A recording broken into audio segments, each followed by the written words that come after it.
তো ইতিমধ্যে রাজ্য সরকারের তরফ থেকে বাংলার আবাস যোজনা নিয়ে বড় সুখবর। পুজোর আগেই বাংলার আবাস যোজনার যে ভেরিফিকেশনের কাজ বাড়ি বাড়ি গিয়ে সেটা আগামী 15 সেপ্টেম্বর থেকে শুরু হচ্ছে। এই আগামী 15 সেপ্টেম্বর, এই চলতি মাসের আজকে 9 তারিখ এবং আগামী 15 তারিখে এই যে আবাস যোজনা গ্রামীণের যে ভেরিফিকেশন হবে সেটা বাড়ি বাড়ি গিয়ে ভেরিফিকেশন শুরু হবে আগামী 15 সেপ্টেম্বর থেকে। দীর্ঘদিন ধরে আবাস যোজনায়, বাংলার আবাস যোজনা প্রকল্পে আপনারা যারা টাকা পাচ্ছেন না, ইতিমধ্যেই কিন্তু তাদের জন্য রয়েছে একটি বড় ঘোষণা। কেন্দ্রীয় সরকারের তরফ থেকে প্রধানমন্ত্রী আবাস যোজনা প্রকল্পে দীর্ঘদিন ধরে টাকা টাকা আটকে রাখার অভিযোগ আছে রাজ্য সরকারের তরফ থেকে। 100 দিনের কাজের টাকা থেকে শুরু করে আবাস যোজনা প্রকল্পের টাকা সমস্ত টাকায় আটকে রেখেছে বলে যারা গিয়েছে সরকারের তরফে। আগামী ডিসেম্বর মাস থেকেই, এর আগেই কিন্তু জানানো হয়েছিল রাজ্য সরকারের তরফ থেকে মুখ্যমন্ত্রী মমতা বন্দ্যোপাধ্যায়ের কথা মতো যে আগামী ডিসেম্বর মাস থেকে রাজ্য সরকার আবাস যোজনা প্রকল্পের টাকা দিবে। সেই প্রকল্পের নাম হবে প্রধানমন্ত্রী আবাস যোজনা থেকে বাংলার আবাস যোজনা প্রকল্প। কারণ প্রধানমন্ত্রী আবাস যোজনা এই প্রকল্পে দীর্ঘদিন ধরে কেন্দ্রীয় সরকার টাকা কিন্তু দেয়নি, আটকে রেখেছে। এবং এই কিছুদিনের মধ্যে যদি না দেয়, কয়েক মাসের মধ্যে, তাহলে রাজ্য দিবে আবাস যোজনা প্রকল্পের টাকা।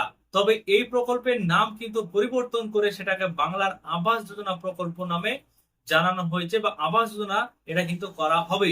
তো যারা 2020 সালে, 21 সালে বা 2019 সালে, 18 সালে যাদের ঘরের যে লিস্টে নাম এসেছিল, তাদের একবার যে ভেরিফিকেশন, সেই ভেরিফিকেশন হয়েছিল 2022 সালে। এবং 2022 সালে একবার ভেরিফিকেশন করা হয়েছিল বাড়ি বাড়ি গিয়ে যে আবাস যোজনা প্রকল্পে যারা টাকা পাওয়ার যোগ্য বা কারা টাকা পাওয়ার যোগ্য নয়, কাদের নিয়মের মধ্যে পড়ছে এবং কারা নিয়মের মধ্যে পড়ছে না, কাদের কাঁচা বাড়ি রয়েছে, কাদের পাকা বাড়ি রয়েছে, কাদের বাড়িতে বাইক রয়েছে, সমস্ত কিছু কিন্তু একবার যাচাই বাছাই করা হয়েছিল 2022 সালে। তারপর কেন্দ্রীয় সরকার টাকা দেয়নি, এমনই অভিযোগ রাজ্য সরকারের তরফ থেকে। এবার 2024 সাল পড়তেই 2024 সালের প্রায় অর্ধেক প্রায় হয়ে গেল, 6 মাস পার হয়ে গেল।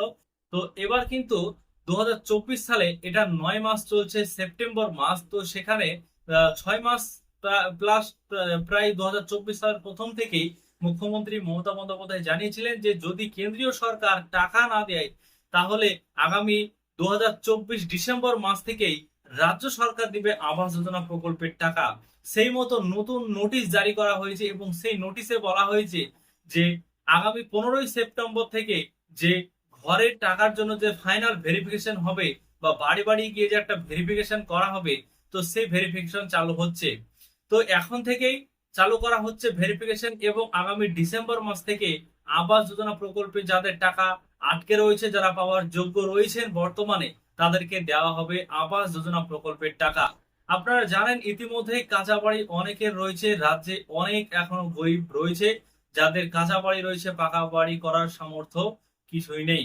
তো তাদের জন্য রাজ্য সরকারের তরফ থেকে জানানো হয়েছে যে সমস্ত বিষয় খতিয়ে দেখে বাড়ি বাড়ি ভেরিফিকেশন করে, সেটা ফাইনাল ভেরিফিকেশন করে, সার্ভে করে সেটাকে কিন্তু যে টাকা পাওয়ার ব্যবস্থা সেটা করে দেওয়া হবে। এবং টাকা পাওয়ার যারা যোগ্য আসলেই, তাদেরকে টাকা পাওয়ার ব্যবস্থা করে দেওয়া হবে। ফর্ম ফিল আপ করে তাদেরকে কিন্তু পঞ্চায়েত এলাকার যেসব সার্ভে করে তাদেরকে দিয়ে সেটা সার্ভে করানো হবে।